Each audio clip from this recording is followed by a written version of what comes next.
En esta ocasión, nos vamos a sumergir en un evento que, aunque sucedió hace ya un buen tiempo, sigue teniendo una importancia enorme para nosotros, el origen de la Iglesia de Cristo. Sí, es increíble pensar que todo comenzó en una humilde cabaña en Fayette, Nueva York, el 6 de abril de 1830.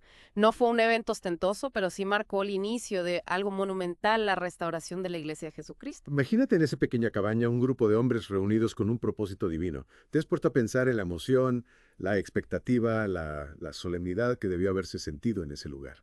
Es que no era solo una reunión más, ¿verdad? Estaban estableciendo formalmente la Iglesia de Jesucristo, guiados por un joven profeta llamado José Smith. Qué responsabilidad tan grande. Claro. Y no olvidemos que apenas unos días antes se había publicado el libro de Mormón. Es difícil no ver la conexión, ¿no crees? Totalmente. El libro de Mormón ya se alzaba como un poderoso testimonio de la veracidad de la restauración. Para muchos era la prueba tangible de que José Smith era un profeta y que la iglesia que él estaba estableciendo venía de Dios. Es fascinante cómo el libro mormón no solo respalda las afirmaciones de José Smith, sino que también nos da una nueva perspectiva sobre la misión de Cristo. Es como si abriera una ventana a un capítulo completamente nuevo del Evangelio. Exacto. Y en ese mismo día tan importante, José Smith recibió otra revelación que sería crucial para la iglesia, la sección 20 de Doctrina y Convenios, a la que muchos llaman la Constitución de la Iglesia. Así, la sección 20 es como un manual, ¿no? Define los principios fundamentales de la Iglesia, la naturaleza, la expiación de Jesucristo y el propósito de su sacrificio. Prácticamente nos dice cómo funciona la Iglesia por dentro. Es mucho más que un simple manual. Si nos adentramos en sus palabras, encontramos respuestas a preguntas profundas sobre el plan de salvación, la creación, la caída, la expiación. Es un recordatorio de nuestro lugar en este plan eterno y de cómo la Iglesia nos ayuda a regresar a la presencia de Dios. Es interesante cómo en esa época se insistía tanto en la necesidad de bautizarse con la debida autoridad. Incluso aquellos que ya se habían bautizado en otras iglesias debían hacerlo de nuevo. Es que el tema de la autoridad del sacerdocio era central en la restauración. No se trataba solo de un acto simbólico, sino de un convenio sagrado que requería la autoridad restaurada a través de José Smith. Imagina el impacto que esto tuvo en las personas de aquel entonces acostumbradas a las prácticas tradicionales. Debió de ser un cambio radical. Y en medio de todo esto, José Smith tuvo el privilegio de bautizar a sus propios padres. Me imagino la emoción de ese momento, sabiendo que ahora formaban parte de la verdadera iglesia de Jesucristo. Esas historias personales nos ayudan a conectar con la humanidad de aquellos primeros santos y a dimensionar la magnitud de lo que estaban experimentando. Pero la sección 20 no se queda ahí, también contiene una especie de declaración de creencias en la que se enumeran verdades fundamentales que los primeros santos sabían con certeza. Esas declaraciones no se presentan como simples opiniones, ¿verdad? Son presentadas como conocimiento seguro, como verdades reveladas que formaban la base de su fe. Y lo más asombroso es que siguen siendo el núcleo de nuestra doctrina hoy en día. La iglesia ha crecido y se ha expandido, pero esos principios fundamentales permanecen. Exactamente. Y en medio de todas esas declaraciones, la sección 20 también enfatiza la importancia del Espíritu Santo como testigo de la verdad. No solo nos guía a la comprensión del Evangelio, sino que también nos confirma la veracidad de esas doctrinas. Es impresionante cómo una sola sección de Doctrina y Convenios puede contener tanta riqueza doctrinal. Nos habla del origen de la Iglesia, de sus principios fundamentales, del plan de salvación, de las ordenanzas esenciales y del papel crucial del Espíritu Santo. Y lo que es aún más asombroso es que esa revelación no fue un evento aislado, sino el comienzo de un flujo continuo de revelación que ha guiado a la Iglesia a lo largo de su historia y que continúa hasta nuestros días. A través de nuestros profetas y apóstoles, seguimos recibiendo guía divina para afrontar los desafíos de nuestro tiempo y continuar la obra en la restauración. La sección 20 es una muestra clara de que la Iglesia de Jesucristo no es una institución estática, sino un organismo vivo guiado por la revelación continua y con la misión de llevar el Evangelio a todo el mundo. Y hablando de llevar el Evangelio al mundo, la sección 21 nos habla del llamamiento de José Smith como profeta vidente, traductor y apóstol y de la responsabilidad de los miembros de la iglesia de escuchar y seguir sus enseñanzas. Aquí encontramos una promesa del Señor que me parece muy poderosa, la que dice que si seguimos a Toresgar, su profeta con fe, las puertas del infierno no prevalecerán contra nosotros. Es una garantía de protección y fortaleza espiritual para aquellos que se mantienen firmes en el Evangelio. Y esa promesa no solo se aplicaba a los primeros santos, sino que también es válida para nosotros hoy en día. Al seguir al profeta viviente, recibimos la guía y la fortaleza que necesitamos para superar las pruebas y tentaciones del mundo. Y es importante recordar que la obediencia al profeta no es una carga, sino una bendición. Al seguir sus consejos, nos colocamos en el camino del crecimiento espiritual y nos acercamos más a nuestro Padre Celestial. Es como tener un mapa que nos guía por el camino correcto, ayudándonos a evitar los peligros y a llegar a nuestro destino eterno. La sección 21 también enfatiza la importancia de recibir la palabra del profeta con toda fe y paciencia, dos virtudes esenciales para el discípulo de Jesucristo. Es verdad, la fe nos permite confiar en Dios y en sus siervos incluso cuando no entendemos completamente. Sus planes y la paciencia nos ayuda a perseverar en el camino del Evangelio, incluso cuando enfrentamos dificultades y demoras. A veces la revelación no llega de inmediato, o las respuestas a nuestras oraciones no vienen tan rápido como quisiéramos. Pero si cultivamos la paciencia, aprenderemos a confiar en el tiempo del Señor y a aceptar su voluntad. Y la sección 21 también nos recuerda que la revelación no se limita al profeta.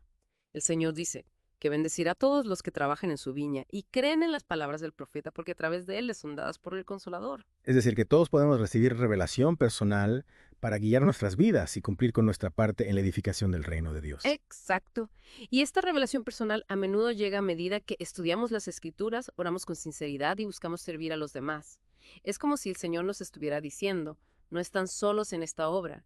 Yo estoy con ustedes y les daré la guía que necesiten a través del Espíritu Santo. Y hablando del Espíritu Santo, la sección 20 también habla del papel fundamental del Espíritu Santo en la iglesia. El Espíritu Santo es el mensajero de la gracia de Dios, el que nos testifica de la verdad, nos consuela en las tribulaciones y nos ayuda a crecer espiritualmente. Es como un maestro personal que nos acompaña en nuestro camino, iluminando nuestras mentes y ablandando nuestros corazones.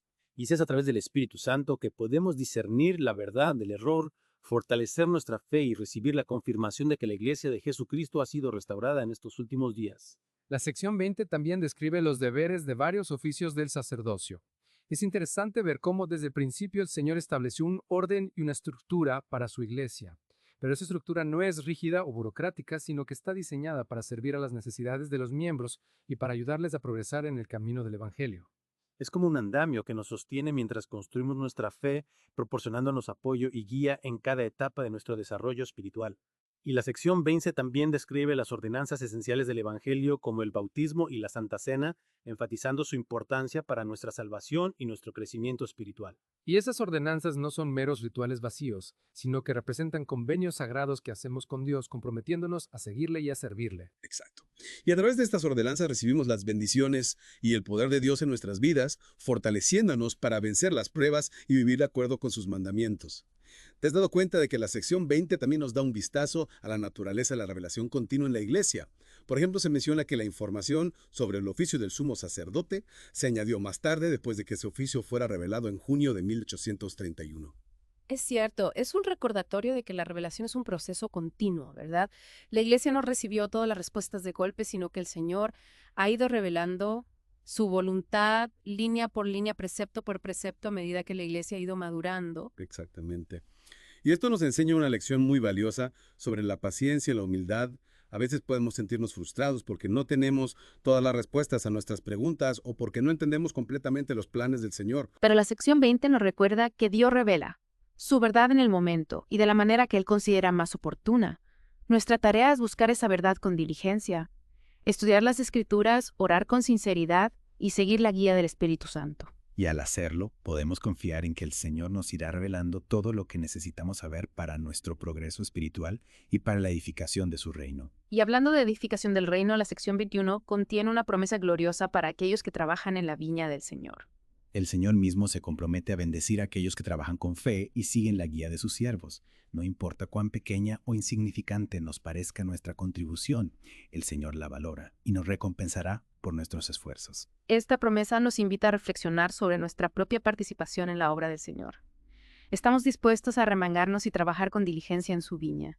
Estamos compartiendo el Evangelio con nuestros vecinos y amigos. Estamos sirviendo a los demás con amor y compasión. Estas son preguntas que cada uno de nosotros debemos hacernos. La sección 21 nos motiva a redoblar nuestros esfuerzos para ser instrumentos en las manos del Señor. Y recordemos que la obra del Señor no se limita a las actividades formales de la iglesia. Cada acto de bondad, cada palabra de aliento, cada esfuerzo por mejorar nuestras vidas y las de los demás es una contribución a la edificación de su reino. Y al hacerlo, no solo bendecimos a los demás, sino que también nosotros mismos recibimos bendiciones y nos acercamos más a nuestro Padre Celestial. Y hablando de agua viva, la sección 22 nos habla específicamente de la importancia del bautismo. ¿Recuerdas cuando hablamos de la importancia de la autoridad del sacerdocio? Pues en esta sección el Señor deja claro que el bautismo debe ser realizado con la debida autoridad para ser válido. No se trata solo de una ceremonia simbólica, sino de un convenio sagrado que nos conecta con Dios y nos abre la puerta a las bendiciones del Evangelio. Es fascinante, ¿verdad? Porque en ese tiempo había personas que ya habían sido bautizadas en otras iglesias y no entendían por qué tenían que hacerlo de nuevo. Pero el Señor a través de José Smith reveló que el bautismo debía ser realizado por alguien con la autoridad del sacerdocio restaurada. Imagínate la conmoción que esto causó. Desafiaba las creencias tradicionales de la época y afirmaba la singularidad de la autoridad restaurada a través de José Smith. Sin duda fue un cambio radical para muchos. La sección 22 nos recuerda que el bautismo es un nuevo comienzo, una oportunidad para dejar atrás el pasado y comenzar una nueva vida en Cristo. Es una imagen poderosa, ¿no? Sumergirnos en las aguas bautismales y emerger como nuevas criaturas limpios de nuestros pecados y listos para caminar en la luz del Evangelio. Hablando de imágenes poderosas, la sección 20 también describe la Santa Cena, otra ordenanza esencial del Evangelio que nos ayuda a recordar el sacrificio de Jesucristo y a renovar nuestros convenios con Él. Las palabras de la oración sacramental son tan precisas y conmovedoras. No son palabras inventadas por el hombre, sino palabras reveladas por Dios, que contienen un poder espiritual profundo. Al pronunciar esas palabras, invocamos la presencia del Espíritu Santo y renovamos nuestro compromiso de seguir a Cristo. La Santa Cena es una oportunidad semanal para reflexionar sobre nuestras vidas, arrepentirnos de nuestros pecados y recibir el perdón y la fortaleza de Dios. Es como un banquete espiritual que nos nutre y nos sostiene en nuestro camino de regreso a nuestro hogar celestial. Y hablando de nuestro hogar celestial, la sección 20 también nos ofrece un resumen conciso del plan de salvación.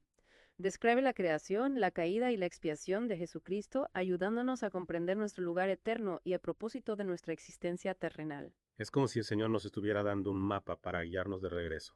Su presencia mostrándonos el camino que debemos seguir y las bendiciones que nos esperan al final del viaje. Y ese mapa nos recuerda que no estamos solos en este viaje. Dios está con nosotros en cada paso del camino, ofreciéndonos su amor, su guía y su poder. Y a través de su iglesia restaurada podemos acceder a las ordenanzas, los convenios y las enseñanzas que nos ayudarán a recorrer este camino con éxito y alcanzar nuestro potencial divino. La Iglesia de Jesucristo no es solo un edificio o una organización, sino un refugio espiritual, una comunidad de santos que se apoyan mutuamente y se esfuerzan por seguir a Cristo. En esta comunidad encontramos amor, amistad, servicio y oportunidades para crecer en el Evangelio. Y también encontramos desafíos, pruebas y tentaciones que nos ayudan a fortalecer nuestra fe y a desarrollar nuestro carácter cristiano. Pero no importa lo que enfrentemos, sabemos que no estamos solos. Tenemos al Señor de nuestro lado y tenemos a su iglesia restaurada para guiarnos y apoyarnos. Así como los primeros santos que se reunieron en aquella humilde cabaña en Fayette, Nueva York, nosotros también tenemos el privilegio de ser parte de esta gran obra de la restauración.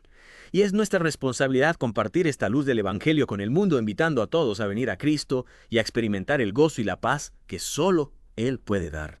Al hacerlo, no solo bendeciremos la vida de los demás, sino que también fortaleceremos nuestra propia fe y nos acercaremos más a nuestro Padre Celestial. Y volviendo a la sección 20, hay un detalle que me llama la atención. En una parte se habla del oficio del sumo sacerdote, pero sabemos que ese versículo se añadió posteriormente después de que el oficio del sumo sacerdote fuera revelado en junio de 1831. Es un recordatorio tangible de que la revelación es un proceso continuo, ¿verdad?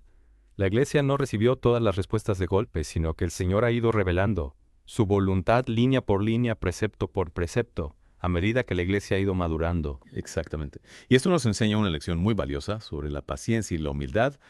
A veces podemos sentirnos frustrados porque no tenemos todas las respuestas a nuestras preguntas o porque no entendemos completamente los planes del Señor. Pero la sección 20 nos recuerda que Dios revela su verdad en el momento y de la manera que Él considera más oportuna. Nuestra tarea es buscar esa verdad con diligencia, estudiar las Escrituras, orar con sinceridad y seguir la guía del Espíritu Santo. Y al hacerlo podemos confiar en que el Señor nos irá revelando todo lo que necesitamos saber para nuestro progreso espiritual y para la edificación de su reino. Y hablando de edificación del reino, la sección 21 contiene una promesa gloriosa para aquellos que trabajan en la viña del Señor. El Señor mismo se compromete a bendecir a aquellos que trabajan con fe y siguen la guía de sus siervos. No importa cuán pequeño o insignificante nos parezca nuestra contribución, el Señor la valora y nos recompensará por nuestros esfuerzos. Esta promesa nos invita a reflexionar sobre nuestra propia participación en la obra del Señor. ¿Estamos dispuestos a remangarnos y trabajar con diligencia en su viña? ¿Estamos compartiendo el Evangelio con nuestros vecinos y amigos? ¿Estamos sirviendo a los demás con amor y compasión? Estas son preguntas que cada uno de nosotros debemos hacernos. La sección 21 nos motiva a redoblar nuestros esfuerzos para ser instrumentos en las manos del Señor. Y recordemos que la obra del Señor no se limita a las actividades formales de la Iglesia. Cada acto de bondad, cada palabra de aliento, cada esfuerzo por mejorar nuestras vidas y las de los demás es una contribución a la edificación de su reino. Y al hacerlo, no solo bendecimos a los demás, sino que también nosotros mismos recibimos bendiciones y nos acercamos más a nuestro Padre Celestial. Es cierto, cada pequeño acto de servicio, cada palabra amable puede ser una semilla que ayude a construir el reino de Dios. Hablando de servicio, al repasar la sección 20, me llamó la atención la descripción de los diferentes oficios del sacerdocio. Es como si desde el inicio el Señor hubiera querido establecer un orden, una estructura para guiar a su iglesia. Y es interesante cómo esa estructura no se siente rígida o burocrática. Al contrario, se nota que está diseñada para servir a las necesidades de los miembros y ayudarlos a progresar en el camino del Evangelio. Exacto, es como un andamio que nos sostiene mientras construimos nuestra fe, brindándonos apoyo en cada paso. Y hablando de pasos importantes, la sección 20 también describe la importancia de las ordenanzas esenciales del Evangelio como el bautismo y la Santa Cena. Y es que no son simples rituales, ¿verdad? Son convenios sagrados que hacemos con Dios comprometiéndonos a seguirlo y a servirle. A través de esas ordenanzas recibimos bendiciones y fortaleza para vencer las pruebas de la vida. Me parece increíble cómo una sola sección de doctrina y convenios puede contener tanta riqueza doctrinal. En ella encontramos el origen de la Iglesia, sus principios fundamentales, el plan de salvación, las ordenanzas y el papel esencial del Espíritu Santo. Y lo más importante, nos recuerda que la revelación continúa, no solo a través de los profetas y apóstoles, sino también de manera personal. Esa es la clave para seguir adelante en estos tiempos. Tienes razón. La sección 20 nos deja con una invitación a reflexionar sobre el significado de ser miembros de la Iglesia de Jesucristo. No se trata solo de asistir a las reuniones o seguir ciertas reglas, sino de una transformación personal que nos lleva a seguir a Cristo con todo nuestro corazón. Exactamente. Es un cambio de corazón que nos llena del amor, la gracia y el poder del Salvador. Es construir su reino aquí en la tierra, preparándonos para el día en que podamos regresar a su presencia. Un mensaje de esperanza, restauración y un futuro glorioso si elegimos seguir al Salvador y participar en su obra divina. Hermanos y hermanas, esperamos que este análisis haya encendido en sus corazones un nuevo fuego de fe y compromiso con el Evangelio de Jesucristo. Que las enseñanzas que hemos repasado les guíen en su camino de regreso a nuestro hogar celestial. Y no olviden compartir sus impresiones sobre esta lección. Nos encantaría escuchar sus reflexiones. Hasta la próxima.